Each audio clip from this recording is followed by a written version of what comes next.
नमस्कार, मुंबई 24 लाईव्ह मध्ये मी गोकुल आपल्या सर्वांचं अगदी मनस्वी स्वागत करतोय।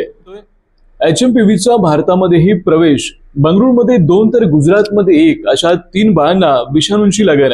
मात्र विषाणू चीनमधल्या विषाणूपेक्षा जरा वेगळा। छगन भुजबळ मंत्री धनंजय मुंडेंच्या पाठीशी। सरपंच हत्या प्रकरणामध्ये आरोपींना फाशीच व्हावी, पण आरोप सिद्ध नसताना राजीनामा मागणं चुकीचं, भुजबळांचं स्पष्टीकरण। संतोष देशमुख हत्या प्रकरणामध्ये आवाज उठवणाऱ्या लोकप्रतिनिधींना बीड परळीच्या गुंडांकडून धोका।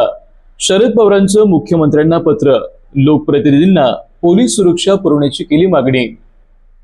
संतोष देशमुखांची झालेली हत्या ही जाती पलीकडचा विषय आहे, वाल्मिकी कराडवर हत्येचा गुन्हा दाखल करा अशी मागणी छत्रपती संभाजीराजे यांनी राज्यपालांकडे केली आहे। महाविकास आघाडीच्या आणखी 6 पराभूत उमेदवारांकडून उच्च न्यायालयामध्ये याचिका दाखल। बाबा सिद्दीकी हत्येप्रकरणी क्राईम ब्रांचकडून मकुका कोर्टात आरोपपत्र दाखल। सिद्दीकींच्या हत्येमागे 1 नाही 3 कारणं असल्याचा आरोपपत्रात उल्लेख। मुंबई स्थित हॉटेल ताजमध्ये सापडल्या एकच नंबर प्लेटच्या 2 गाड्या, दोन्ही गाड्या अर्टिगा मॉडेलच्या। अधिक तपास मुंबई पोलीस करत आहेत। इमर्जन्सी चित्रपटाचा मार्ग अखेर मोकळा। अनेक अडथळे पार करत हा बहुप्रतीक्षित चित्रपट 17 जानेवारीला प्रेक्षकांच्या भेटीला येतोय।